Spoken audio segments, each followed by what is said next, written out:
Hello and welcome everyone. This is Professor Siddharth Surana. I hope you guys are doing good. मैं तो हमेशा मस्त ही रहता हूँ. Welcome to episode number 6. Exemption is now fixed.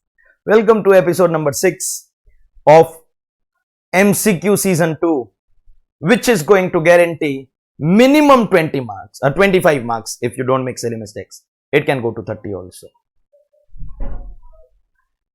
in your direct tax paper. And for the common topics, obviously applicable for CA intermediate also. In the last episode, episode number 5, we finished, I think, up to our chapter assessment procedure. And this time's season 2, we learnt a few things last time around. So, as you are aware, the sums part I am already solving before I start recording, so that the solving part, the calculator part, that time is not consumed in the recording and you have less to watch. So when I am calculating something, what's the point in staring at my handsome face? So I have already solved that for you. So we will probably get done in less number of hours, less number of episodes. Let me be also clear about one more thing. Last time also, again and again I was saying, watch the episode on the same day. I am in fact giving the link at least 3-4 days prior to uploading. So, watch on the same day. Again and again I was saying, again and again. But students did not listen. Some who listened are in their 60s, 70s. We have students in 80s also. And those who didn't, some were too careless, too lazy. They waited till the last moment. Then there was no time. They did not watch all the lecture. They said, some I interacted. Some students who did not clear. Did you watch all the lectures? No, sir. Starting I watched, but later I did not watch, sir. Actually, it was too late. That is why I am telling you, watch it right now.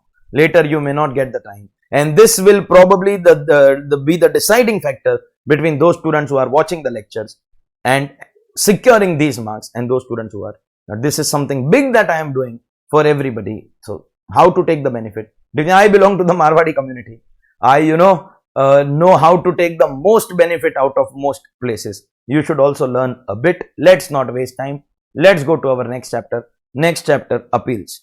Where an order is made under 154 or 155 having the effect of enhancing the assessment or reducing a refund, appeal lies with rectificational order, increasing your liability or reducing refund. You will have to go and appeal to the CIT appeals. Which of the following order is appealable before the CIT appeals? Assessment order? Yes. Order made under section 163 treating the assessee as agent of non-resident. Sir, I am not agent. Don't force me. Then you can appeal. Order imposing penalty of 271B or B, it is done by the AO. So, yes, CIT appeals. Order passed by AO under section 92CD in accordance with APA pursuant to a modified return filed in accordance with 92CD. Again, anything done by assessing officer except 9 cases which are non-appealable, CIT appeals. Which of the following order is not appealable before CIT appeals? Order passed in pursuance of directions of DRP. DRP means 3 commissioners, and if it is commissioner, you have to go to ITAT. The remaining are assessment, reassessment, all that AO does, so you can, but this is asking not appealable. DRP order, you have to go to ITAT, so not appealable at CIT appeals. Ms. Radhika deducts tax of Steve Jobs non-resident, which is borne by Steve Jobs only. Subsequently, Ms. Radhika claims that no tax was required to be deducted on such income. In such case, see मैं appeal to, अरे stand in front of the mirror और मार अपने आप को. नहीं deduct करना था पर तुमने कर लिया तो whom do you appeal against? See, if you are harassed or if you have any problem with the AO, then you appeal. Here you were not supposed to deduct, but you deducted. Slap yourself. There is no case of appeal. You are not aggrieved by anybody. Then where is the question of any appeal? State whether true or false. Appeal can be filed with CIT appeals only if the assessee has paid the tax on the amount returned, that is the undisputed amount, in case where return has been filed. Obviously, you have to pay the undisputed tax. Only if you pay the undisputed tax, your appeal is going to be admitted. Where an order is made under section 201 deeming a person to be an assessee in default for failure to deduct TDS, the appeal lies with, who does it? AO. And anything that the AO does, where will you appeal? CIT appeals. What are the powers of CIT appeals? Can he confirm assessment? Yes. Reduce? Yes. Enhance? Yes. Accordingly, all of the above. CIT appeals has to dispose of an appeal within. Actually, the time limit given in the law is 1 year from the end of the year in which the appeal is filed. But in the law, there are 2 more words written here. They said wherever possible. That means if it is not possible, there is no mandatory requirement. And therefore, it does not become like a law that you have to learn. But yes, if they ask in MCQ, then it is 1 year from the end of the year in which the appeal was filed. Which of the following orders are appealable to ITAT? Order of assessment passed by assessing officer with approval of principal commissioner referred to in 144BA, where tax consequences have been determined under the provisions of chapter 10A, that is GAR. Order passed by CIT appeals, yes. Order passed by principal commissioner refusing registration of trust, yes. All these which are being done by principal commissioner or principal commissioner, you cannot go to CIT appeals. You will, his point B is CIT appeals himself. So next level is going to be ITAT. Appeal to ITAT has to be filed within a period of one of the easiest of all, 60 days. Order passed by assessing officer in pursuance of directions of dispute resolution panel is appealable. DRP, you can't go to CIT appeals. You will have to go to ITAT. ITAT can grant stay of demand including extension for a maximum of initial 180 with extension 365. Now see how dynamic our income tax law is. अपना पूरा classroom study में we studied all throughout classroom study 180 plus 185 365 highest possible stay order 365. Thereafter stay will get vacated and AO will start recovery. Today morning there is a newspaper. Today in the month of April 2021 when I am recording this lecture, there is a newspaper report which is talking about a Supreme Court judgment in which Pepsi related, the company is PepsiCo, in which it was held that this 365 days is unconstitutional. Unconstitutional. You cannot tell that maximum. So otherwise there will be purposeful delay and then they will waste 365 days and start recovery. This provision of 365 days, Supreme Court has asked the government to strike off from the law today. Obviously not applicable for May 21, November 21 unless it is incorporated in the income tax law, but it's a Supreme Court judgment we are talking about today. Also the fact is RTP lecture also has been now recorded and provided to the students on the same channel. In the RTP lecture I have told about this, that our institute has been so silly. This time there is no circular called statutory update or new case law called judicial update, at least till the time the RTP lecture was recorded. Generally they give it along with the RTP. If it comes later, we will provide the lecture to you, but as of now, 365, you have to go with the answer. As far as the judicial update is concerned, it's a dynamic law. It will continuously change. Appeal to ITAT can be filed if there is. ITAT can be question of fact or question of law. Only for High Court, Supreme Court, it has to be question of law. Appellate tribunal may at any time within dash from the end of the month in which the order is passed rectify the mistake. What is the time limit to rectify? 6 months from the end of the month of rectification. 6 months from the end of the month of rectification, you can rectify your order. Where an appeal is filed to ITAT by assessing officer on direction of commissioner or principal commissioner. Who is filing? Department. Whenever the department is filing the appeal, remember department gets the facility to file the appeal free of cost. All the money has to be paid only by the assessing. Appeal to High Court against order of ITAT can be filed within how many days? 30, 60, 120 at High Court, 90 at Supreme Court. State whether true or false. Appeal can be filed to High Court only if there is question of fact, rather rubbish, only if there is question of law. Mr. A failed to comply with provisions of 203A for which penalty of 10,000 was levied under 272 BB, that is PAN 10 related, 10 not applied. Mr. A approached his consultant and asked him to file an appeal before CIT appeals against the penalty order, determine the appeal fee that is required to be paid. Is this appeal with respect to amount of income? No, it's about failure to apply for 10, and whenever the appeal is not with respect to income, the fees is going to be 250 rupees. Mr. X is aggrieved by an order passed under section 143(3) by the AO.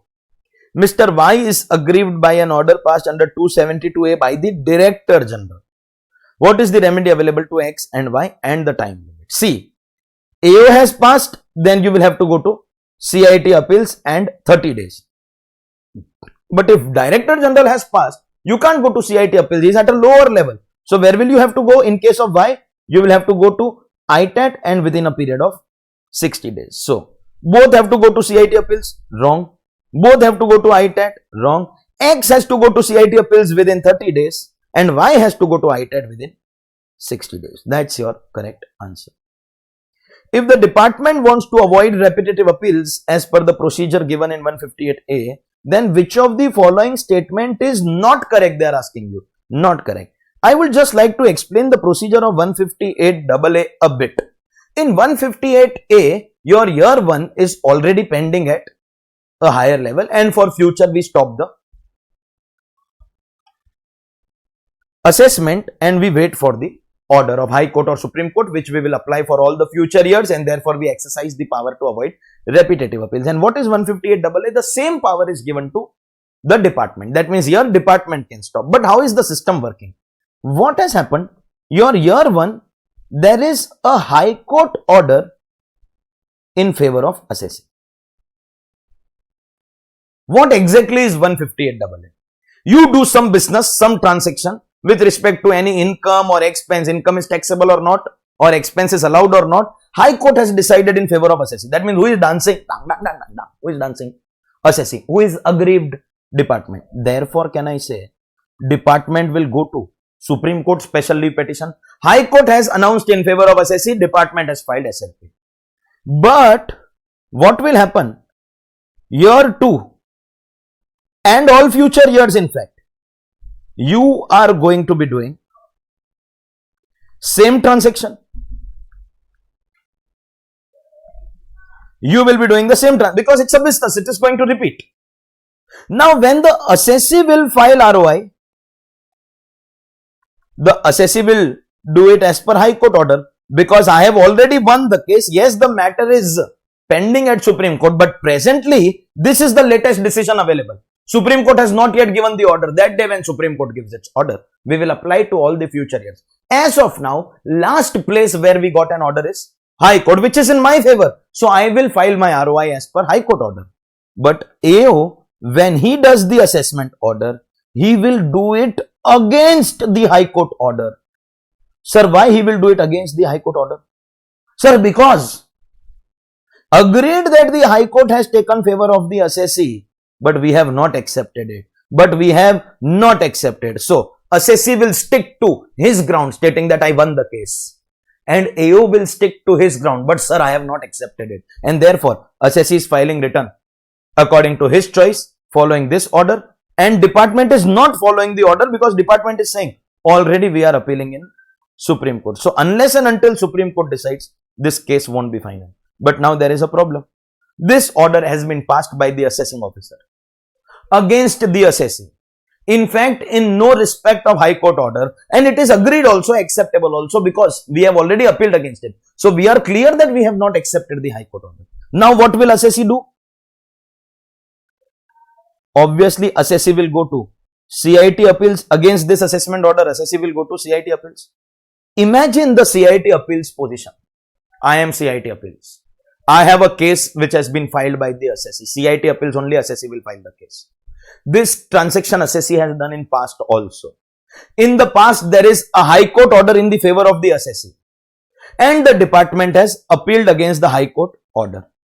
So, presently, as CIT appeals, what is the judicial precedent or case law that I have to decide this matter? I, as CIT appeals, have to follow the High Court order in favor of the assessee. CIT appeals will follow this order because that's the latest order available. Sir, that means assessee is also following High Court order.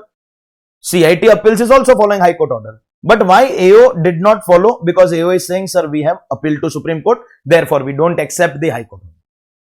At this stage, when the CIT appeals will take favor of the assessee, because CIT appeals is following the order of the High Court, then department will go to ITAT.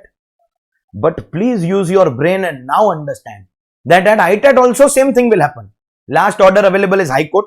So ITAT will also follow the same thing. Department will not accept, then go to High Court. Then High Court will follow its own order and High Court will also do the same thing. And then year 2 will also be taken right up to Supreme Court. So at this stage, before going to ITAT, the department will approach the assessee and tell the assessee, listen assessee, year 1, you won, but we have not accepted. And every year I will keep on passing order against you. You will go to CIT appeals in your favor. Then we will go to ITAT, then High Court, then Supreme Court. Let's stop this case here. That means in 158AA, the assessment is not stopped. The appeal is stopped before ITAT. After CIT appeals, before ITAT. And now we will wait. One day, Supreme Court will give the order. of year 1. If it is in favor of assessee, then CIT appeals has already decided, then no need to change it. But if it is in favor of department, then now department will go to ITAT and get it reversed, and then the case will close there only, because now we have Supreme Court order, so everybody has to follow that. In other words, in 158A power to avoid repetitive appeals, we stop before assessment order. But in 158AA, we don't stop before assessment, we stop at ITAT. We don't appeal at ITAT, we wait for the Supreme Court order. That's the difference between 158A and 158AA. And now they are asking, what out of the following is not correct? We have to identify incorrect statement. In any other case of assessee, High Court has decided in favor of the assessee and department has filed appeal to Supreme Court. This is correct. So wrong answer. We have to identify wrong statement. Wrong statement is our correct answer. AO in the relevant case for which repetitive appeal has to be avoided has disallowed the deduction or taxed the receipt, ignoring the High Court judgment in the other case, and the assessee has filed the appeal to CIT appeals, who allows, because CIT appeals is following the High Court order. This is correct statement as per the story that I gave you. If the statement is correct, the answer is wrong. We are here to search for wrong statement. Question involved in another case should be a question of law. Correct. If you are going to High Court, Supreme Court, it has to be question of law. Correct statement, wrong answer. Then we are left with only this. Question involved should be a question of law or a question of fact. No, question of fact cannot go to Supreme Court. This is wrong statement, and wrong statement is correct answer because they are asking for the wrong statement. Dash is the final fact finding authority. Who? ITAT, because you can go to High Court only if question of law. Which of the following can be filed without fees? Appeal to CIT appeals, appeal to ITAT. No. Memorandum of cross objection can be filed. This is 264 only. Memorandum of cross objection can be filed without fees. ABC Limited was issued a notice under section 148 for not filing form 3CEB. That's transfer pricing audit report. Subsequently, the case was referred to TPO and no adjustment was proposed by the TPO. Assessing officer made another adjustment of rupees 20 lakh on some other account. ABC is contemplating to. That means, listen, there is no transfer pricing adjustment. The 20 lakh is on some other ground. So, transfer pricing is not applicable, and transfer pricing is not applicable. You can't go to DRP. You can go to CIT appeals, or if aggrieved, you can go to 264. The only options available are B or C. A is not going to be available, and B or C is given in option B. Which of the following order is not appealable at CIT appeal? This is done by AO. This is done by AO. This is done by AO. But 144C is dispute resolution panel and therefore not appealable at CIT appeals. Which of the following orders are not appealable before the CIT appeals? Penalty under 271B done by AO, so appealable. Making you agent of non-resident done by AO, so appealable. Order in pursuance of DRP, because DRP contains commissioners, you have to go to ITAT, not appealable at CIT appeals, and this also is appealable, so wrong answer. We have to find out not appealable at CIT appeals. So that was our chapter called appeals.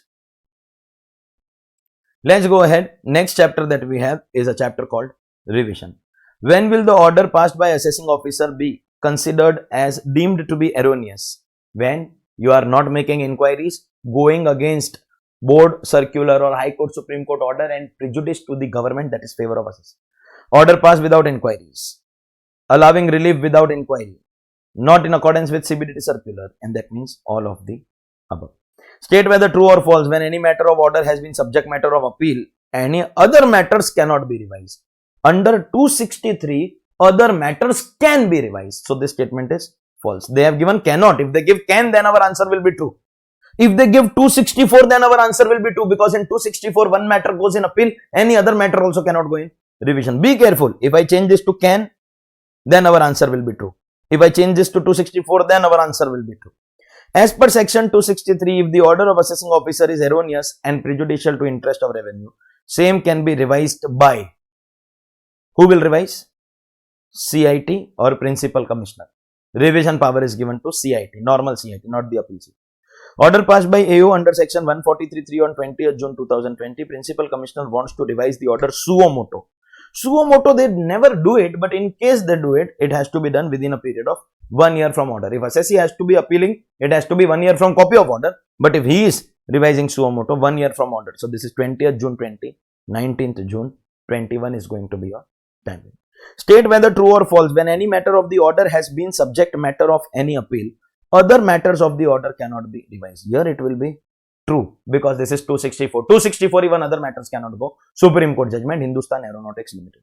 Revisionary order under section 263 shall be passed by principal commissioner or commissioner within how much time? That is given time limit. 264 actually is not important, but there is a time limit 1 year from the end of the year in which the order was passed. Which of the following can be filed without fees? We all know, right now also we saw in one question, memorandum of cross objection. If assessee files application to principal commissioner to revise order under section 264, then revisionary order has to be passed within how much time? If assessee is appealing, then in that case revisionary order has to be passed within a period of 1 year from the end of the year in which application was made. Concept of total merger is applicable in case of dash and partial merger in case of dash.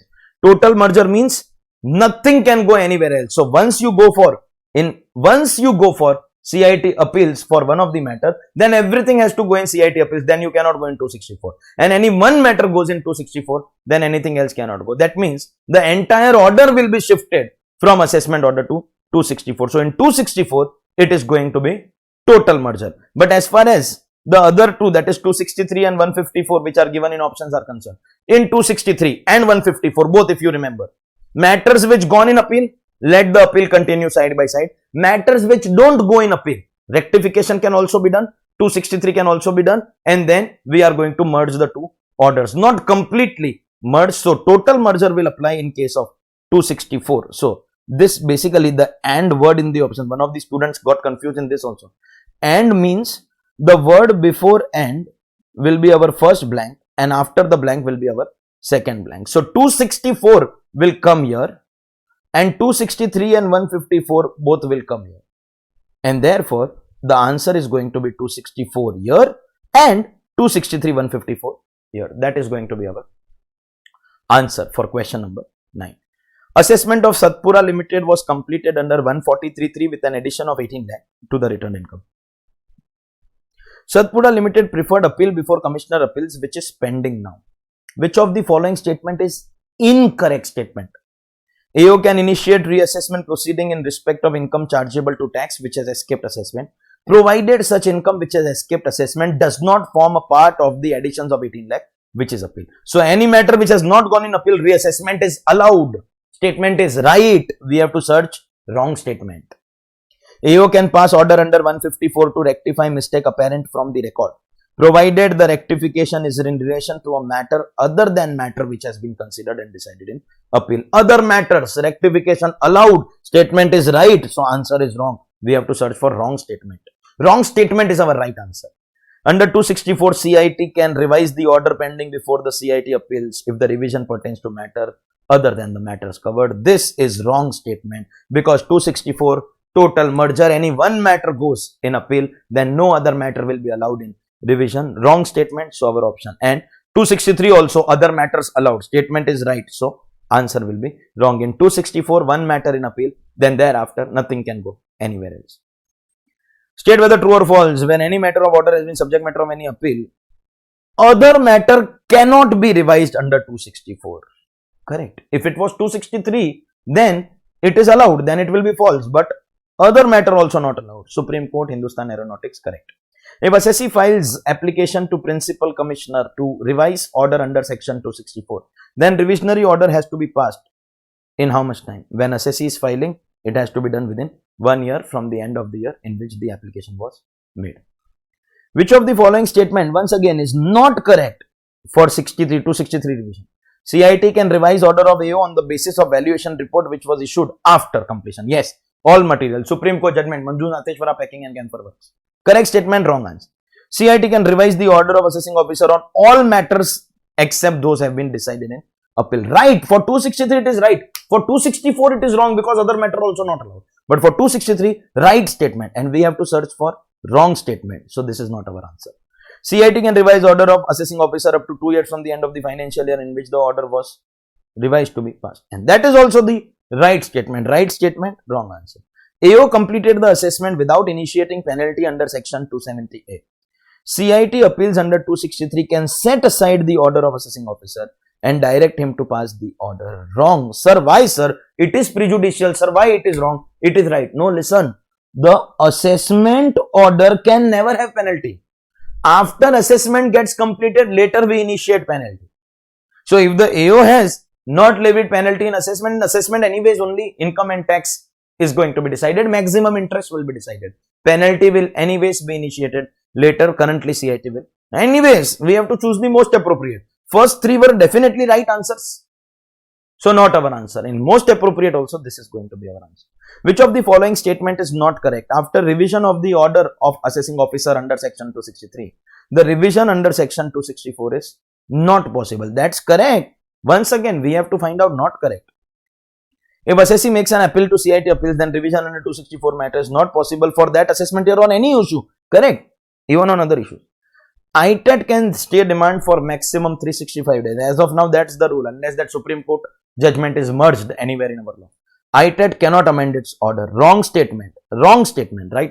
Can amend. If it is rectification, it is going to be allowed. So, wrong statement, right answer. Which of the following statement? Once again, not correct. You have to be careful. They are asking you to identify correct or incorrect. Against the order of revision passed by CIT under section 264, no appeal is possible. Right statement. Against the order of ITSC, no appeal is possible. Right statement. Against the order of AO passed under 143.3, scrutiny, reassessment or search on the basis of DRP, appeal shall lie to ITAT. Correct. Correct. Because against DRP, you have to go to ITAT. Assessment under 143.3, 144 is possible only if the assessee has filed return. Nonsense. Wrong statement. Right answer, because wrong statement is the correct answer. We have to find out not correct. And yes, obviously, bad judgment can be done even if return is not filed. Obviously, it is done. Wrong statement, and wrong statement is what you are required to identify. Which of the following statement this time they are asking correct in case of revision under 264? 264 they are asking for correct statement. Revision under 264 is possible if the time limit for filing appeal to CIT has not expired and assessee has not filed the appeal. Yes, if you are not filing appeal, then 264 is going to be allowed. So it is right statement. Or it is appeal is possible if the time limit for filing has not expired. CIT revision 264 is possible only when the time limit to file appeal to CIT appeals has expired. He is not granting condonation, and when he is not granting condonation after 30 days, in 264 you still have 1 year, and therefore you are allowed to go to 264. So you can go for 264 only if time limit to appeal has expired. They are saying not expired. This is wrong statement. Not expired is given. If they give expired, then it will become the right statement. But they are saying not expired. Revision under 264 is possible on issues which have not been raised. No. Once anything goes in CIT appeals, then 264 even on other matters, not possible. Revision under section 264 can be refused if assessee has repeatedly concealed income. Irrelevant. You have to examine the case on the basis of its merits. Revision under 264 cannot be prejudicial to the assessee. That's right, because in 264, your tax is always going to be reduced. Assessing officer passed order of 143.3 on 30th January 2016 and allowed deductions of 3617, 3617A foreign exchange fluctuations. Assessing officer made order of reassessment on 31st December 2018 and added new incomes not disclosed by the assessee. Other than these cases, CIT can pass the revisional order up to what time? Up to what time? When they are asking CIT can pass revision order, obviously the contention is that with respect to these matters, CIT can pass up to what time? Because any matter which has gone in reassessment, obviously we will count it from this date. But we are talking about these matters that have not gone in assessment, or if you want, you can add in the question. Intention of the question is that only. The case law of Ella Finance Limited, Supreme Court judgment, CIT can pass under section 263 for these matters. Which matters? 3617, 3617A. For these matters, CIT can pass from which date? Not from reassessment. Any matter which did not go in reassessment, we will count from original order. Original order is 1516. 1516 plus 2 years, that's 31st March. 18, 2 years from the end of the year in which the erroneous order was passed.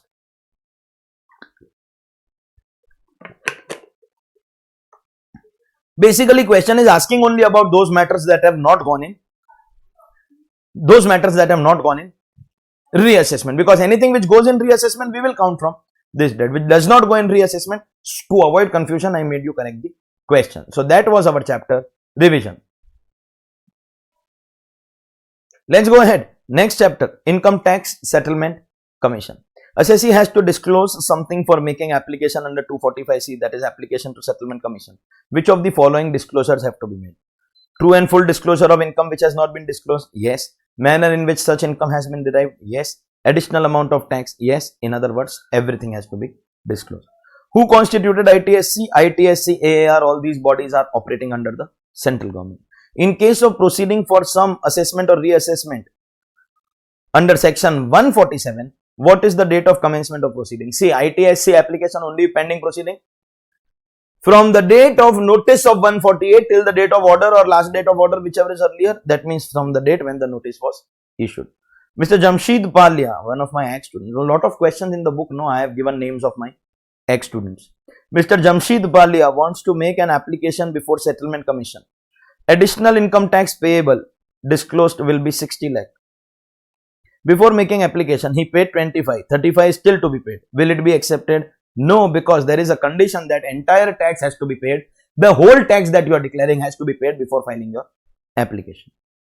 Section 245C provides that additional amount of income tax payable on income disclosed in application should be more than dash for application to be made before Settlement Commission in cases where proceeding for assessment has commenced due to search. Due to search, that means the income, the tax, additional amount of tax has to exceed rupees 50 lakh. Normal cases 10 lakh, but search cases 50 lakh.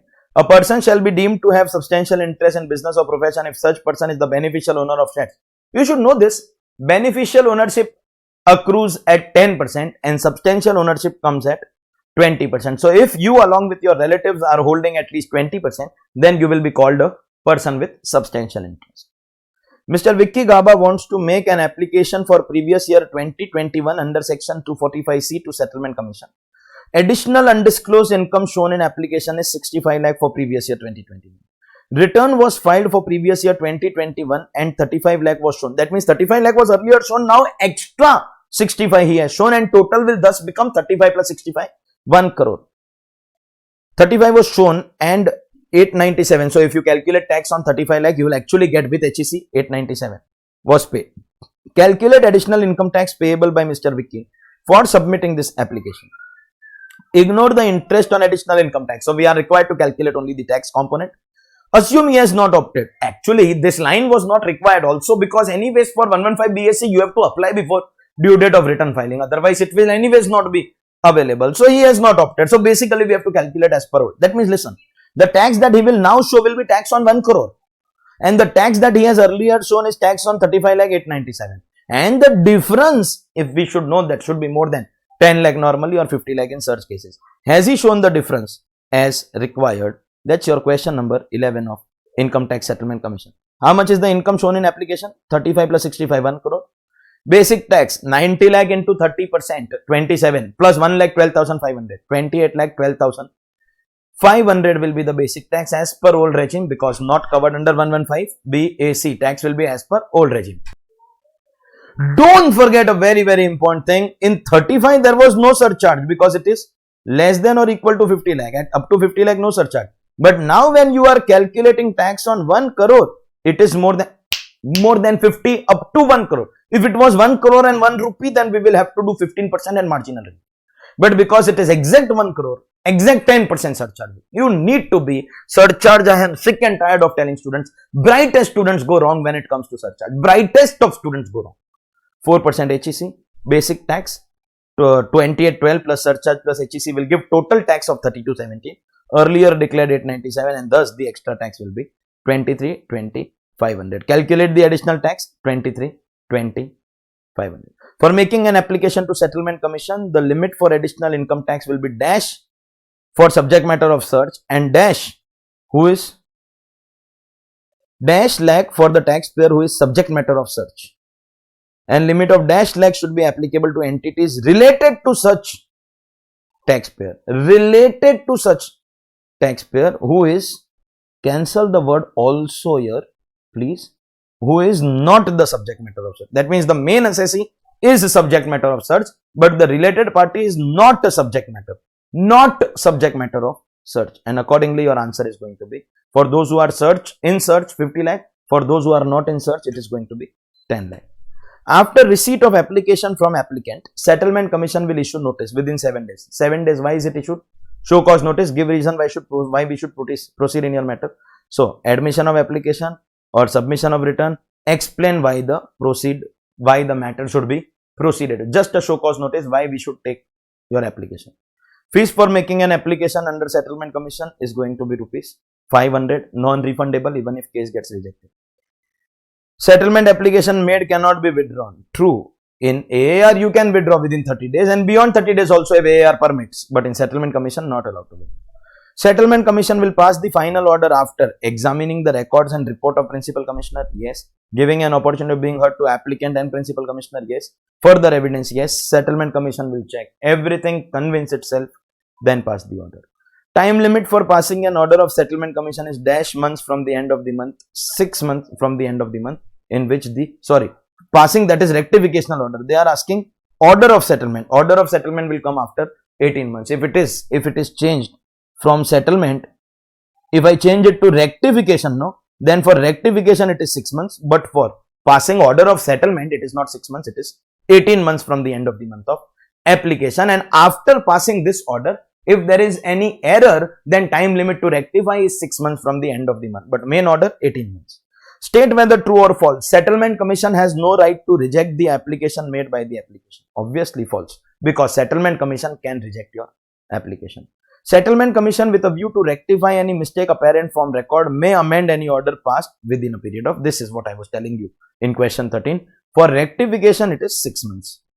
Tax payable in pursuance of an order passed by settlement commission has to be paid within a period of, normally you get 30 days and from 31st day 1% interest.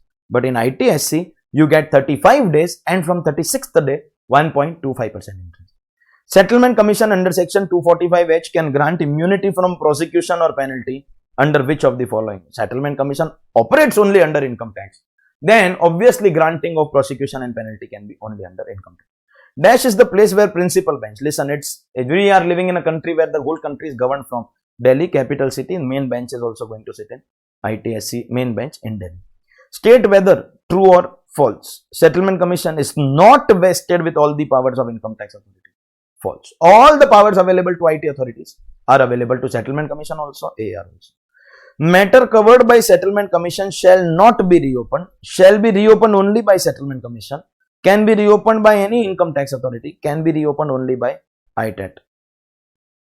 Any matter which has been covered by settlement commission, if there is fraud or misrepresentation, then settlement commission itself can reopen and declare it void ab initio if there are new facts or anything, but other people are not allowed to.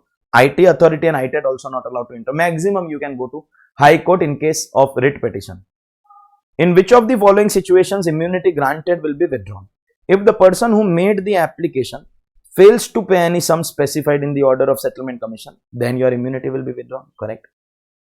Applicant fails to comply with any other condition subject to which immunity was granted, then again withdrawn. Applicant in the course of settlement concern may be tried for offence, then also it will be withdrawn. And in other words, all the cases it can be withdrawn. On what date will it be treated as abatement of proceedings before settlement commission where an application is made on or after 1/6/2007 has been rejected? When will the case be considered as abated? The moment settlement commission rejects, the case is abated and now the case will bounce back to the assessing officer. Mr. Malya made an application to settlement commission on 9/9/20. It was subsequently rejected. Which of the following person cannot make application after Malya? Once you get rejected, no second application. So correct. A firm in which he is entitled to 25. No. Firm, company, AOP only if you are holding more than 50 or HUF if you are Karta. So this firm will be allowed. So not our answer. But company in which he holds 52 will not be allowed to make application and HUF where he is Karta also will not be allowed. So in 1, 3 and 4, 3 assessees not allowed and 1, 3, 4, 1, 3, 4, that's our option C. So we have to identify the correct answer and which is the option which is showing us. Mr. Vimal made an application to settlement commission on 5 June 20 was rejected after this how many times? Once rejected. you are not going to be allowed to make any further application. Where an application is filed under section 245C, interest under 234B will be levied at 1% on what amount? Whenever we declare additional amount, that additional amount of tax along with interest. So the extra tax which we are declaring. Where an application under 245C, that is to Income Tax Settlement Commission, for any assessment year has been made, the assessee shall be liable to pay simple interest under section 234B at the rate of 1% for every month or part of the month. In which period? You should remember the period. 1st April of the relevant assessment year. From there it will start. वहां से लगाकर कब तक का चलेगा? आज की date में.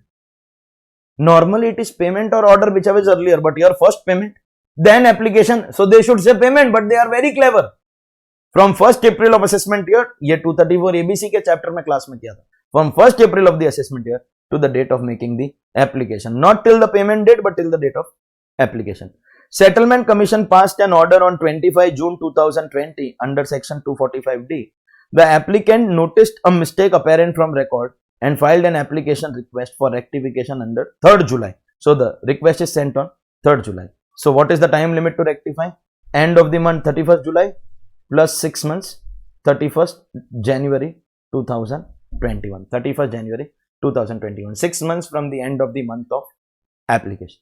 245C provides that additional amount of income tax payable on income disclosed in application should exceed dash for an application to be made before the Income Tax Settlement Commission, where it is in case of an assessment that has commenced due to search. What is the additional amount of income tax in search cases? Already seen, lot of questions before. That is 50 lakh. Normal case is 10 lakh, but search case is 50 lakh. So that was our chapter, Income Tax Settlement Commission.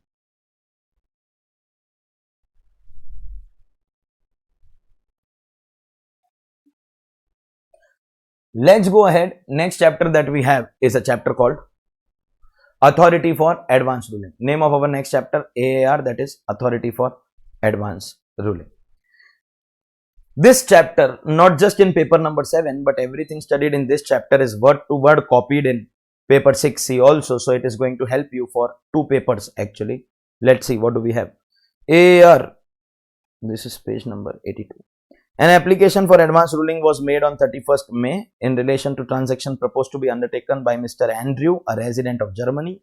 On 7th July 2020, he decides to withdraw. Can he? Normally within 30 days we can. But this is beyond 30 days. So, application once filed cannot be withdrawn? Wrong. Application can be withdrawn only with special permission? No. Can be withdrawn within 30 days and now cannot? No. There is one more possibility which we discuss in class, that beyond 30 days, if AAR finds it appropriate, then AAR can permit. So CIT cannot. And application can be withdrawn with the permission of AAR. So within 30 days normally, but after 30 days with the permission of AAR. An application for advance ruling can be made by whom? Non-resident, yes. Resident on behalf of NR, yes. Public sector company also, yes. All of the above. Advance ruling is binding on whom? Applicant also, CIT also. Both of them. In fact, if the transaction also repeats, then also. Here that is not given. So applicant, CIT both. Application for advance ruling can be made by public sector company only if the matter is pending at IT authority, that is AO, CIT appeals or ITAT. Matter pending with IT authority or tribunal, correct? And not pending, because if it is pending at High Court, Supreme Court, direct rejection, AAR cannot interfere. So it has to be A and B, both conditions fulfilled, then only. And public sector company is the only case where pending till here and not pending here. In all the other cases, pending anywhere, it will be rejected. Application for advance ruling can be made by non-resident only if the matter is not pending at any level. For public sector company, pending here is necessary and not pending at High Court, Supreme Court. But for non-resident, it should not be pending at any level. Application for advance ruling can be rejected without an opportunity to the assessee if matter is pending at any level in case of non-resident. Yes. Matter is pending in case of High Court. Yes. Both cases, it can be rejected without opportunity. As per section 245N, advance ruling means determination by the authority for advance ruling or decision whether an arrangement is proposed to be undertaken by a person is an impermissible avoidance agreement referred to in 10A or not. For making an application in this regard, applicant has to be who is allowed to make an application? Only a non-resident? No. Only a resident? No. Specified resident? No. Resident, non-resident both are allowed to make application to AAR depending upon circumstances. A bench of the AAR consists of chairman, vice chairman, one revenue member, one law member. Assessee filed an application before AAR pertaining to interpretation of certain provisions of IT Act 1961. Determine which of the following persons can be a revenue member for the purpose of adjudicating the said application. So from Indian Revenue Service, IRS, who is qualified to be member of CBDT, and Indian Custom and Central Excise Service also, these two are the correct answers, and therefore we should choose option D, that is both A and B. But Indian Legal Service will become a law member. Question is asking revenue member, and revenue member, these two are allowed. If these two are allowed, then D should be our option. D should be our option.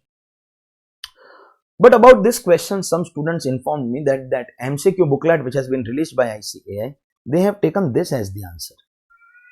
This is taken as the answer.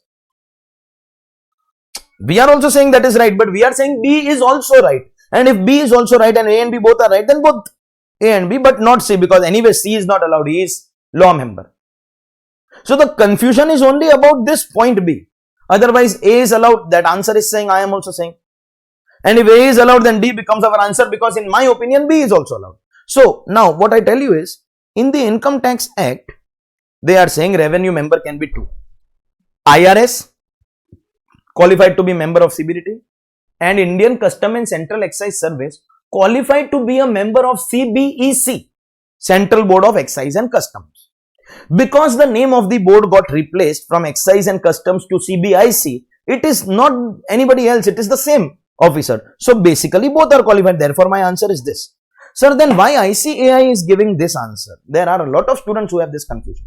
The reason why ICAI gave the answer as A is because as per ICAI, now there is no organization called CBEC. What is the Income Tax Act saying?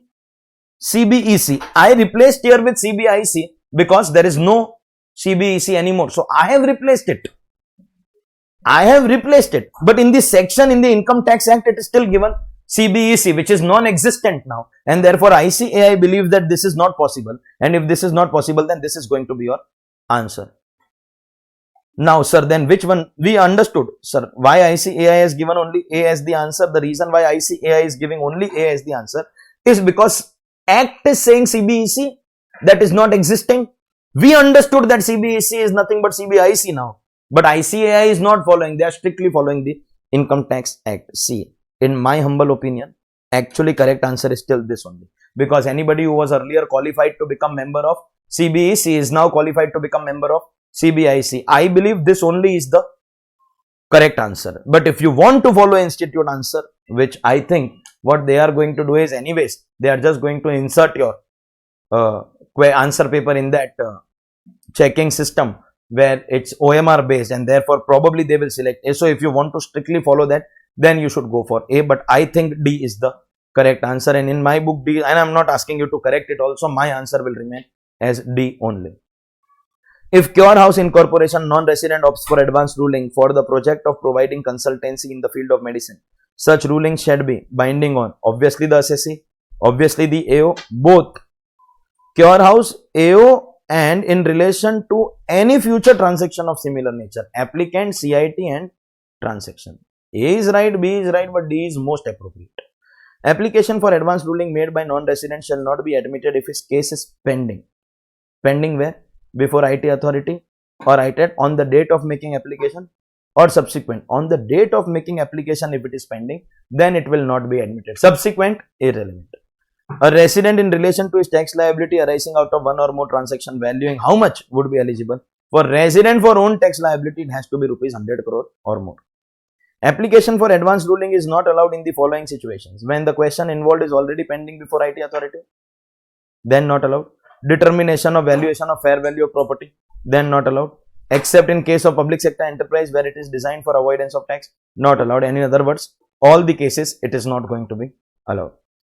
Time limit for AAR to pronounce its ruling from the date of receipt of application. AAR has to pass its order within a period of 6 months from application. Mr. Zakir, a non-resident, wants to file an application before the AAR pertaining tax implications arising in respect of service contract entered with an Indian company under the provisions of Income Tax Act. He is of the opinion that the following persons can be revenue member of the bench for the purpose of adjudicating. Person from IRS, allowed. person from Indian Custom and Central Excise Service. I think this, in my opinion, is also allowed. Same controversy what we did in question 8, and this is not allowed because he is a law member. We are asking currently about revenue member. So once again, if you go by my answer, it is 14A because both are allowed. But same case again, ICAI 2 go strictly by the act. Act says CBEC. CBEC is not there anymore. So 2 will get cancelled and only 1. So as per ICAI, again, if you get the same question, they will give 1 as the answer. Okay, but I already explained the controversy. An application for advance. By the way, you want to follow ICAI, you follow that, huh? No problem. But I think it is still what we have done is right. But many a times what happens is we have to not follow what is right. We have to follow what is given by ICAI. And sometimes something which is done by ICAI is ridiculously illogical against the law, but we have to follow. I get this feeling and I am getting paid to teach something wrong only because ICAI is following, and we cannot help it. So I told you what is the correct legal logical answer, what is ICAI answer. I leave the choice to you what you want to follow. An application for advance ruling has been filed on 1st September 20 before authority for advance ruling. Authority is bound to pronounce the ruling within a period of 6 months from application. ITSC has to do it within 6 months. Next chapter, tonnage tax scheme. We know it is not important, but you know what, you should finish off the at least MCQs. Anything can come now. Which of the conditions required to be fulfilled for availing the benefit of tonnage tax scheme? At least 1 qualifying ship, yes. Minimum 15 tons, yes. Valid certificate, yes. All of the above. Benefit of tonnage tax scheme is available to shipping companies who has net tonnage of 15 or more. Special provisions, that is tonnage tax scheme relating to taxation of income of shipping companies, is presumptive, can never be. Mandatory. Presumptive taxation is always going to be. Presumptive is always going to be optional. Tonnage income of a qualifying ship is to be calculated on the basis of daily tonnage income multiplied by, once you get tonnage income per day, multiply by number of days in the previous year. For calculating tonnage income, if the net tonnage exceeds 10,000 but not more than 25,000. So after 10 up to 25, first 1,000 we get 70, so we get 700. Then 1,000 to 10,000 we get 53. 9,000 into 53, I think we get 4770. And then the balance after 10,000, it is going to be 42 per 100. So 42 per 100. They are asking between 10 and 25. So that's 42 per 100. So these two get cancelled. And what is the total of these two? 5470. So 5470 is your income up to 10,000 and balance will be 42. 5470 plus 42 for every 100 tons. Benefit of tonnage scheme is available to qualifying ship. Qualifying company having qualifying ship. Which is a qualifying ship? Fishing vessel? No. River ferry? No. Factory ship? No. Sea going ship whose net tonnage is 15 or more will be qualified. For calculating daily tonnage income, if the net tonnage exceeds 25,000 also, then what will be the income? So up to 1,700, then 9,000 into 53 by 100, that's up to 10,4770. Then up to 25 we get 42. Accordingly, 5470 plus 6,300, 11,770 is the fixed income up to 25,000. 11,770 plus 29,400. Anyways, 11,770 is appearing only in option B. When option of calculating income as per tonnage scheme is taken, what is the effect? Any loss from 30 to 43B? Obviously not allowed. No set of carry forward, no deduction, nothing is going to be allowed. It will be assumed that all the provisions have been given effect to, and this is going to be your final answer. No set of carry forward, nothing. Lakshmi Private Limited is a qualifying company engaged in shipping business and has a qualifying ship. It has availed the option of calculating income as per tonnage scheme. Ship has 9,000 tonnage capacity and expense of 2,000. Expense is irrelevant. We have to calculate as per the tonnage capacity, which is given to us as 9,000. So first 1,000 we will get 70 per 100, 700, and balance is only 9,000. So if we exhaust the full slab of 10, then it will be a fixed amount of 4770. But this is only 8,000 because first 1,000 is going in the previous bracket. 8,000 into 53 by 100, 4240. Total income will become 4940, and per day obviously we have to multiply by number of days to get our final answer. That was our chapter called Tonnage Tax Scheme.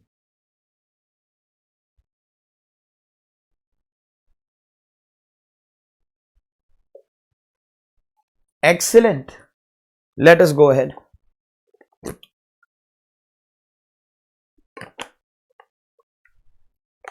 Next chapter that we have, chapter called penalties. At least penalties and miscellaneous provisions I will finish in this class itself. Next full episode, episode 7, will be dedicated to TDS. Huge number of amendments that have taken place in TDS chapter. So that will be our episode number 7. I think we will be able to do it in less than 15 episodes of this time. What will be the penalty for non-furnishing of report beyond 1 month by any reporting entity which is obligated to furnish the CBC report? First 1 month it is 5,000 per day, but after 1 month it is going to be 15,000 rupees per day. Where there is under-reporting of income which leads to misreporting of income, penalty will be, if it is misreporting, it is going to be 200%. Only under-reporting, 50%. On failure to keep, retain or maintain books of accounts, what is the penalty? Non-maintenance of books of accounts, 25,000 flat. Penalty chart behind the textbook, revise it, everything will happen fast. Penalty for failure to get books of accounts audited, 0.5% of turnover. See, without option you should know these answers. All the answers that we have done till now, 0.5% of turnover or 1,50,000, whichever is lower. What will be the penalty where Mr. Jitendra failed to comply with a notice issued under section 142?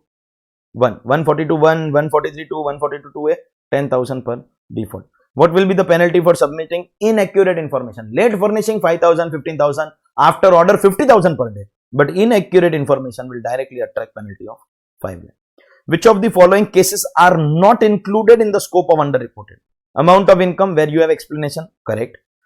Amount of income determined on the basis of estimate and accounts are correct and complete, so no penalty. It is relating to a search case where already 271 AAB is levied, then in that case all these cases underreported income penalty not applicable. In cases where return of income has been filed, which of the following situations will be considered as underreporting? If return has been filed, then assessed income is greater than 143(1), that's only the answer. Assessed income greater than basic exemption when return is not filed at that time. Assessed income is greater than chapter 6, rubbish. Greater than 5 lakh, rubbish. This is our answer. B also is answer, but in cases where return is not filed, and here return is filed. If return is filed and then your income as per order is greater than income as per, remember, not ROI. ROI is always irrelevant. Income as per intimation. Which of the following thing is an assessee required to do for making an application to AO for grant of immunity from penalty under 270A? First, pay the tax, and sir, I will not appeal against assessment. Immunity from penalty is given only if you agree to pay tax, and second, sir, I will not appeal against assessment. Assessment is final, give me waiver of penalty. So, pay tax and don't appeal, then you will get immunity. Penalty proceedings under section 270A has been initiated due to claim of expenditure not substantiated by evidence. Whether immunity from penalty can be granted. No evidence. Claim of expenditure, no evidence. Whether immunity can be granted. Once you don't have evidence, that means it becomes a case of misreporting, and penalty waiver is available only in underreporting cases. Misreporting cases not available. Mr. Ram, a resident individual aged 65 years, has not furnished return of income for AY 21-22. However, total income assessed with respect to such year is 12 lakh. What will be the penalty leviable for underreporting? Once we do underreporting, means it has to be half, but for that we have to calculate the underreported tax. That means, can I say we have to calculate tax on 12 lakh? Before I take you to the tax on 12 lakh, let me be very clear. In this question, they are not asking. If they ask under reported income, he has not shown anything. But still our answer will not be 12 lakh. It will be 12 lakh minus basic exemption. 250. Khatam. Finish. Wah, Modi ji, wah. Underreported income not asked, but if asked, it will be 12 minus 3. 9 lakh. 65. Sir, can he go to new regime? Gadhe, pagal, idiot. What if I tell you? New taxation regime is going to be available only if you opt before the due date. If you don't opt, then by default you will be in the old regime, and consequently 12 lakh as per old regime. We have to calculate tax. So 2 lakh into 30% plus 1 lakh 10,000 because senior citizen. So 170 plus 4%, 176, 800, and 50% will be your penalty for underreporting.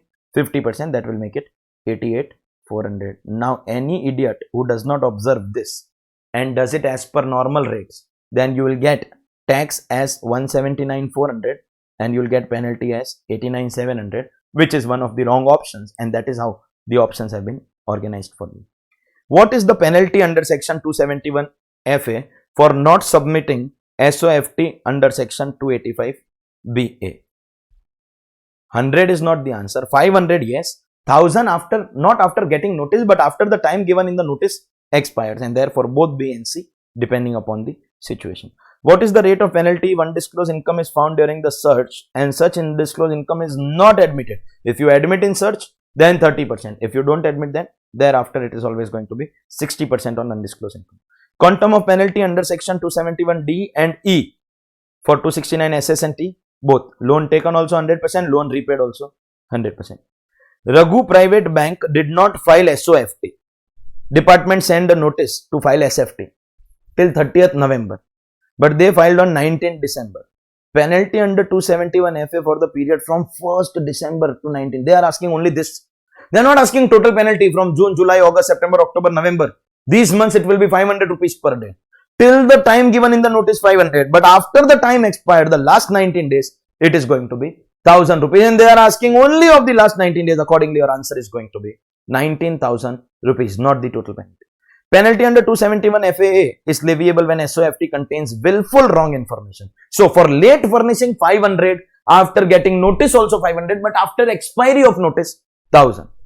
But willful wrong information is a flat penalty of rupees 50,000. Penalty can be reduced or waived under 273A. 273A, who is the assessee? Or who is the person who is reducing? CIT? CIT, principal CIT is one and the same. Principal Commissioner can reduce waive penalty in which of the following conditions? True and full disclosure, cooperation, payment, same song. Every time you want waiver of penalty, same song. All of the above. Penalty under 271 FAA of 50,000. Willful wrong information.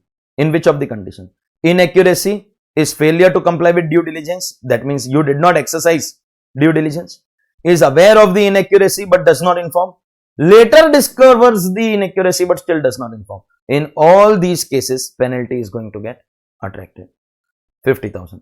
For the purpose of offences and prosecution, which of the following individual will be deemed to be guilty of offence by AOP? In case of AOP, that member who is going to control the affairs, because all the assets and liabilities are under his control. Mr. A deducted TDS under section 194J of 12,000 but failed to pay the same to the government. Then what will be the rigorous punishment? If you deduct TDS and you do not deposit, then there is jail term of minimum 3 months, which can be extended up to 7 years. Minimum 3 months, maximum 7 years. Offences and prosecution, not important, at least till the time you are studying income tax law, which is a fiscal law. The main objective of this law is to collect money from you. So jail term is irrelevant. But in case a jail term has to be, given, then 3 months or 7 years. One chart I have given for jail term in the penalties chapter in the textbook. Read that much, it will solve or serve the purpose. Order under section 132 with respect to search and seizure is contravened. There will be rigorous imprisonment up to. In case of search and seizure, if there is contravention, there will be imprisonment of 2 years. In case of books of accounts taken into custody under search and seizure, which of the following things will be presumed?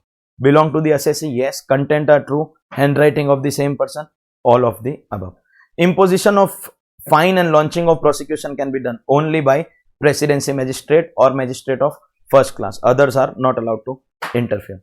Total turnover of Sunshine Limited during financial year 2021 was 10 crore. It is liable to get its account audited under 44 AB of Income Tax Act 1961 by 30th September. However, due to some disputes between directors, process of audit of accounts under 44 AB will not be completed by that date. Directors of the company have approached to know the consequences of not complying with tax audit. Which of the following consequences? When you don't comply with tax audit, there is a penalty. What is the penalty? 0.5% of turnover or 150, whichever is lower. It is penalty. It is not fees. It is not fees. Penalty is 0.5% of turnover. So they have to give you a notice of reasonable cause, show cause notice. Fees gets automatically added. Penalty, they have to give you show cause notice, 0.5% of turnover or 150, whichever is lower. Question 26. Mr. Ram, a resident individual, age 55 years, has not furnished return of income for AY 21-22. However, the total income assessed in respect of such year under section 144 is 12 lakh. Best judgment. Determine the penalty. Sir, 12 lakh we already solved earlier, no? Some 88,000 something. Ghada, Pagal. That assessee was 65 years. This assessee is 55 years. Accordingly, old regime, because new you have to opt 12 lakh as per old regime. we will have to now calculate tax on 12 lakh as per old regime. The income of 2 lakh 30%, but this will change to 1 lakh 12,500. Basic will be 172 plus 4%. This will be your total tax, and when you do 50%, this time 89,700 is going to be your penalty payable. That's 50%. 50% is going to be your penalty. 50% of your underreported tax. A private bank has not filed a statement of financial transaction or reportable account in relation to the specified financial transaction for financial year 2021. A notice was issued by the prescribed income tax authority on 1st October. So, from 1st June 500, from 1st October 500 to furnish the statement up to 31st October. Till 31st October 500, but the bank furnished on 15th November. So, from 1st November to 15th November, it is going to be 1000. 1st June to 31st October 500 and 1st November to 15th November 1000, 15,000 rupees total. So, how do you solve it? June,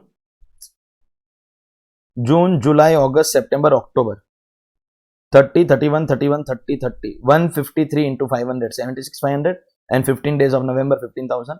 91,500 is going to be your penalty. 91,500 will be our penalty. No problem. Excellent.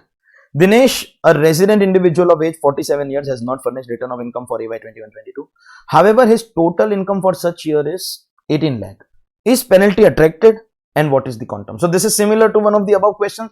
47 years, so normal slabs and as per old regime, because new only if you opt, just simply you have to calculate the tax liability on 18 lakh. NTTI is 18 lakh. 8 lakh into 30% plus 1 lakh 12,500. That's the old regime.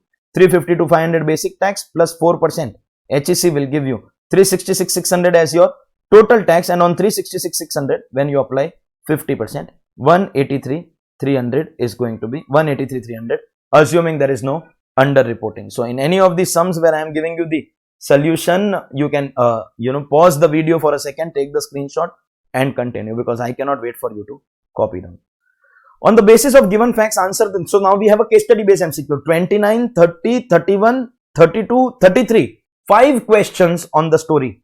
5 questions on the story that is given to us. Small case study, not like a big case study like the first case study of RTP of your May 21 attempt, where it's a huge story. So, I suggested in the RTP lecture that you read the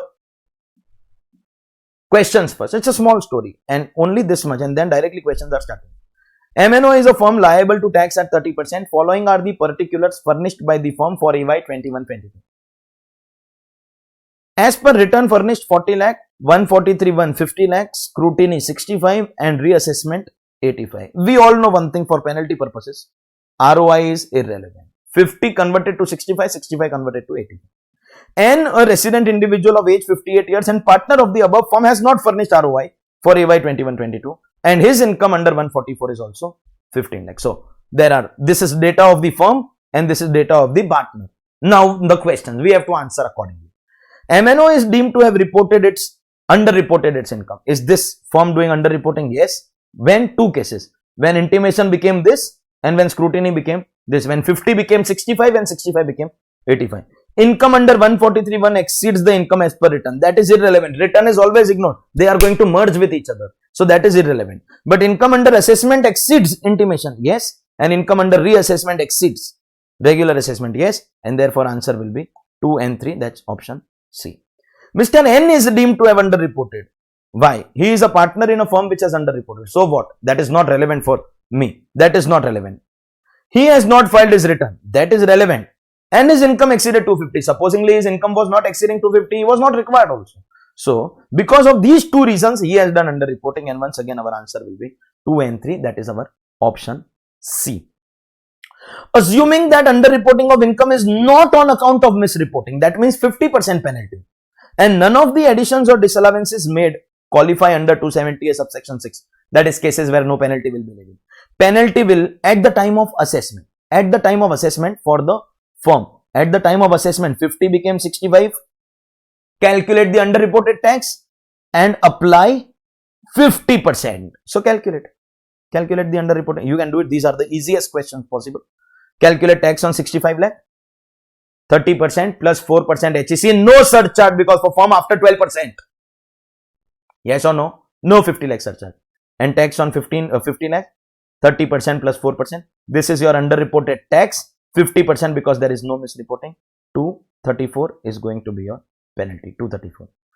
Assuming that underreporting is on account of misreporting. So this time we will do 200%. Last time we did 50%, now 200. And all the additions made in reassessment qualify under 270A subsection 6. That means it is now going to go in misreporting.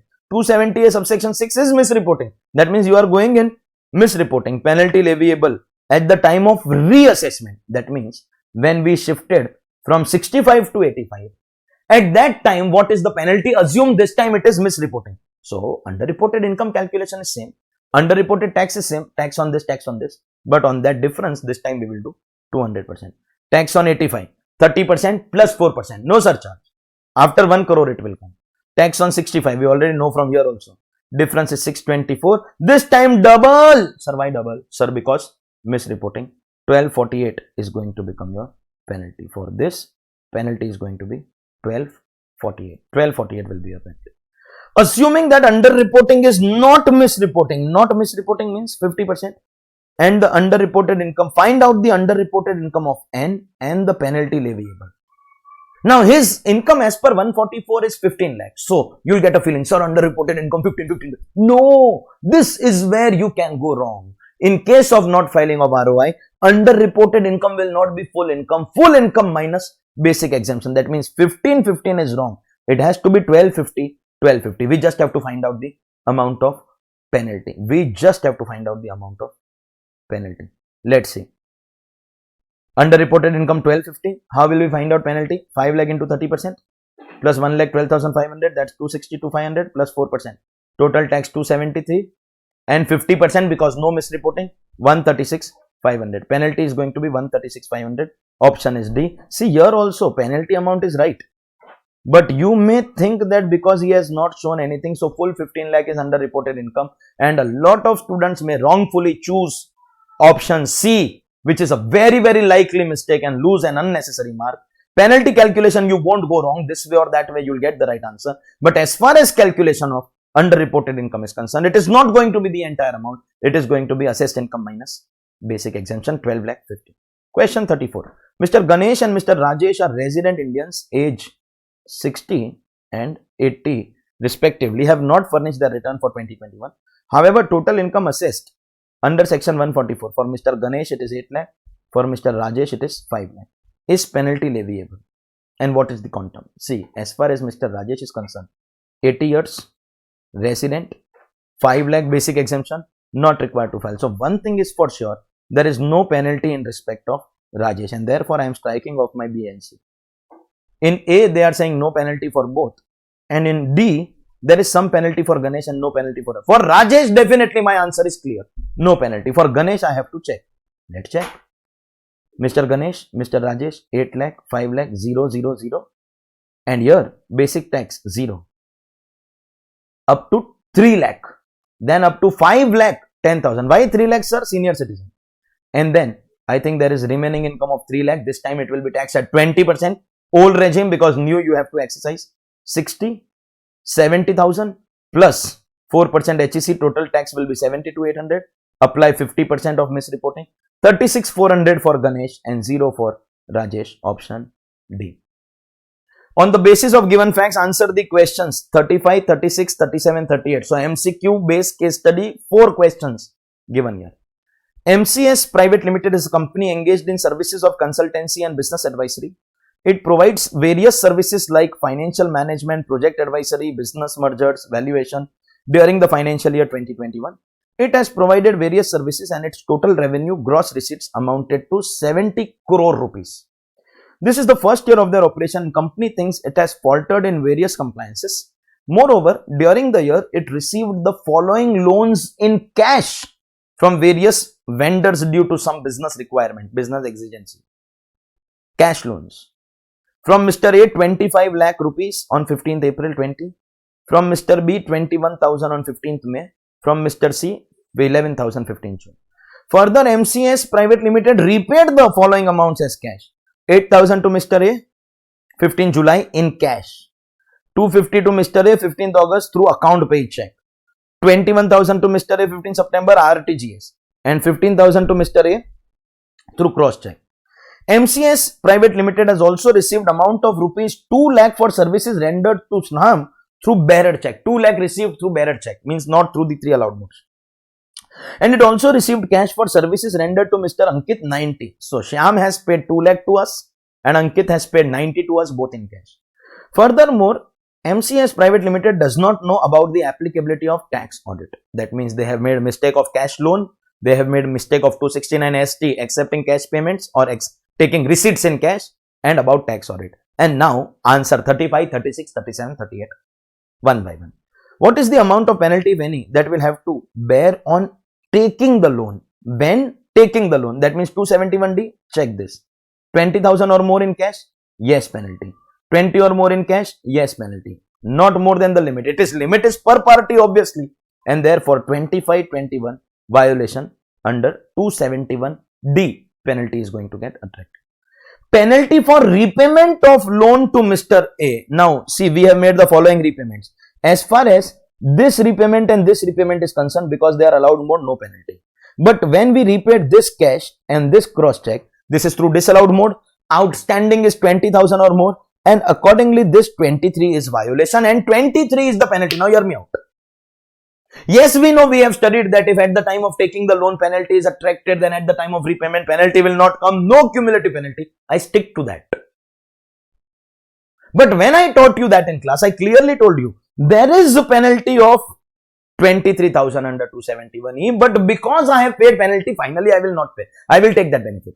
But when the options are giving you only this much, you have to choose one of them. And by the way, when we studied the chapter in class also, I told you there is penalty of 271E, but what is already paid will be adjusted. So final payable penalty may be adjusted. But as of now, our answer is going to be yes, there will be penalty because of the violation of 23,000 rupees. Has MCS violated any provision while receiving payment from Shyam and Akhil? Akhil is 90,000, so no problem. But Shyam is 2 lakh, so that's violation of 269 ST, because exact 2 lakh is also not allowed, 100% penalty. Yes, contravention from Shyam, so 2 lakh penalty, but no contravention for receipt from Akhil. Total penalty, actually A is only right, but let's read. Total penalty, not right. 269 SU, rubbish, it is 269 ST, 100% penalty. No violation, wrong, this is your violation, penalty will be attracted. What is the time limit for filing tax audit report and the amount of penalty if it is? What is the amount of penalty? Let's decide. 0.5% of turnover, that's 35 lakh rupees. Or 150, whichever is lower. So penalty is going to be 150. So cancel wherever you get 35. 0.5% of turnover or 150, whichever is lower. So penalty will be 150. 150 because whichever is lower. Due date of filing return. Most students may out of excitement, sir, now it is amended, sir. Now it has become, we have studied. The date that has changed is due date of return filing. Earlier, audit and return both were same 30th September. Return has changed from September to October. Tax audit due date even today is 30th of September. So if you make the mistake of choosing this, you will again lose your marks. Following are the details given in case of Adarsh Textiles, which is a partnership firm for AY 21-22. Return, total income is 1 crore. Return. Under intimation 110. So anyways, this is irrelevant. Amount declared by assessees as per intimation. Amount assessed under 143.3, 150 and reassessed under 147, 2 crore. Calculate the amount of under-reported income on which penalty shall be levied at the time of reassessment. At the time of reassessment, we don't check the full amount. We will check only the difference between the previous assessment and the current assessment, and thus the under-reported income is only going to be rupees 50 lakh. Only rupees 50 lakh. So, a lot of case study based questions. In fact, in RTP also, they have kept only 5 questions on sums, proper subjective. Only 15 MCQs and 5 subjective. That also covers 270A. Automatically tells us the importance of 270A and how easy it is. This area can easily, you can target minimum 2 if it comes in MCQ, 4 marks also if it comes as subjective. That was our chapter, penalties. Let's then go to the last chapter for the day that we have, miscellaneous provisions. So that will also amount to about 130 or 140 some questions today. And next class TDS alone has got more than 120 questions. Exact number I don't remember, but more than 120 for sure. So probably that full episode will be consumed, episode 7 in TDS. But for now, miscellaneous provision. If a company issuing shares receives amount of dash, then such company has to report any receipt of shares 10 lakh rupees or more, then SFT has to include that. Payment of 120 made to an institution issuing credit card with respect to credit card issued.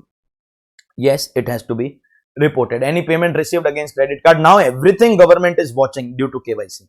Due date of submitting SOFT 31st May of the assessment year. Banking company is required to submit SOFT where cash deposit is 10 lakh or more cash deposit, then has to be submitted. In case of dissolved firm, any notice which is required to be served should be served to whom? Dissolved firm will be deemed to be in existence. So any partner but excluding minor child and therefore any adult partner. X Patel NBFC gave a loan for which repayment is 250 said to be made in cash. Each installment is 15,000. What will be the penalty for violating? No penalty, sir, because it is NBFC, banking financial institutions, not covered. It's not 269 ST, violation of 269T. Repayment of loan is 269T. Income and tax have to be rounded off to the nearest multiple of 10. Who cannot be authorized representative? CA can, yes. Employee, yes. Relative, yes. But friend cannot be authorized representative. Penalty for violation of section 269 SU. ST is 100%. SU is 5,000 rupees per day of default. 269 SU shall not cover. RuPay is covered, UPI is covered, Beam is covered. Both are covered. But what is not covered? 269 SU is not going to cover Paytm. Notice cannot be sent. Post allowed, electronic mode allowed, both allowed. But they are asking cannot be sent. WhatsApp on registered mobile number. Though again we have a Supreme Court judgment which says that allowed to send on WhatsApp. And if blue tick is seen, it means that the assessee has received the notice. But we will have to wait and watch whether it is brought into legal application or not. Notice after total partition of HUF should be sent to. Partial partition is not relevant. Total partition. Then we have to send to Karta. But if Karta is not alive, then all, not any. Any is not allowed. If Karta is not allowed or not alive, everybody is equally responsible. All adult, all members except minor. All members except minor. Notice after dissolution of firm should be sent to, as discussed in earlier question, all partners except minor. Any partner except minor. Liaison office of non-resident should be submitting information about activities in India within a period of 60 days from the end of the assessment year or from the end of the financial year, not assessment. Information about assessee can be always given to media? No. Given to media only if it is in public interest. Only if it is in public interest. Registered valuer. Valuer can go before IT authority? ITAT. But not against High Court, not before High Court. Sir, why not High Court, Supreme Court? This is allowed, this is allowed. Because question of fact and therefore A and B allowed. So, most appropriate option will be D because it covers both A and B. Ex-CA with COP is manager in ABC Limited. He can. Can he represent the company in tax matters? Yes. Representation is allowed. But tax audit not allowed. So, this is not allowed, both not allowed. But representation is going to be allowed. A proprietor wishes to get his tax audit done. He cannot get it done from his partner, obviously no. Wife cannot get it done. Cannot पूछा है, cannot पूछा है, can पूछा होगा तो ये सब cancel होगा. They are asking cannot get it done. Cannot. Right, and therefore both A and B are right. But from friend you are always going to be allowed. Both A and B. Because this is also right, this is also right. Most appropriate option will be C. Person disqualified from becoming tax auditor cannot represent in matters. See, you may not be allowed to do certification work, signing work, but representation is allowed. They are saying cannot. False. Notice will be considered invalid if not signed. Yes, it is invalid. Wrong AY, clerical error, not invalid. Valid notice. Wrong date, clerical error. After due date, invalid. All of them wrong because 2 are already cancelled. A and D 2 are right, and if A and D 2 are right, then final option that I will choose will be F. A is right, B and C are not. But so if I have to choose the option which covers all the right answers, that will be option F, and obviously B and C is not correct. Notice will be considered this time valid. Valid. Same options are given. This is invalid. This is invalid. This is valid. This is valid. If this is only 2 are valid, then this also wrong, this also wrong. And finally, the option that we will choose will be option G. option G. This question like this with 6 options will 7 options will never come in exam. This is like a revision also of your chapter. Otherwise, miscellaneous provisions is that kind of chapter which cannot be covered in much detail in our revision lectures. So MCQ lecture will take care of it. All these lectures are complementary to each other. You cannot say revision कर लिया तो MCQ का जरूरत है, MCQ कर लिया revision का क्या? वैसे तो only do MCQ 30 उधर ही मिल जाएगा, कुछ मत करके जाओ. अब पागल, लेकिन ये MCQ को राइट आंसर देने के लिए 43 चैप्टर्स का नॉलेज होना चाहिए ना. उसके बिना you will not be able to get anything. I hope you understand. तो आपको सब कुछ करना, ये डायरेक्ट टैक्स है, एवरीथिंग और नथिंग होता है इसके अंदर. इन शॉर्ट सब कुछ करना पड़ता है. ऐसा कुछ नहीं कर सकते हो कि ये किया ये नहीं किया. चल अभी ज्यादा हिंदी नहीं बोले, साउथ के बच्चे गुस्सा हो जाए, sir talk in English.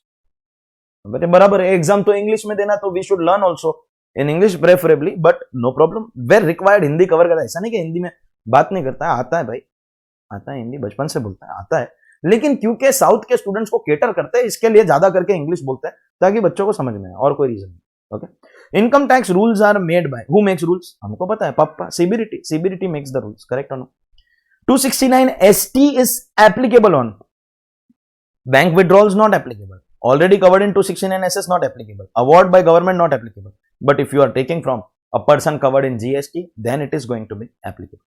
Provision relating to taxation of indirect transfer of shares of an Indian company were introduced by Finance Act 2012 after the decision of indirect transfer. Supreme Court judgment of Vodafone resulted in creation of that section 285A. When business is succeeded by another person, income from start of the year till the date of succession will be assessed in the hands of obviously the predecessor. Beginning से लगाकर till the date of succession, predecessor. That was our chapter. Miscellaneous provisions, huge number, more than 120 questions we did. Calculate करोगे तो आप देख लेना. Appeals से लगाकर appeals, division, settlement commission, advance ruling, tonnage tax scheme, penalties, miscellaneous provisions, 7 chapter we have covered today. That was our episode 6. If you are still watching it, only for you exemption is fixed. बहुत सारे बच्चे laziness की वजह से इसके आगे नहीं जाते, बट आपका exemption fix. In the next episode 7, we will cover TDS along with all the amendments. This will take you to indirect tax, the 7th है. Heaven नहीं बोलूंगा, बोलेगा सर मार रहा है क्या हमको? नहीं.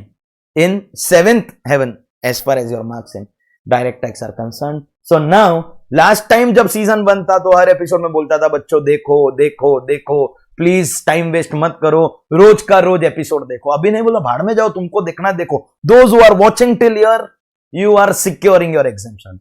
Those who discontinue, to hell with you. You don't want marks, what do? I am interested in those students who are sincere, and sincere students के लिए I am willing to do anything. And the non-sincere ones anyways, go to other YouTube heroes. They will instigate you to perform protest against ICAI.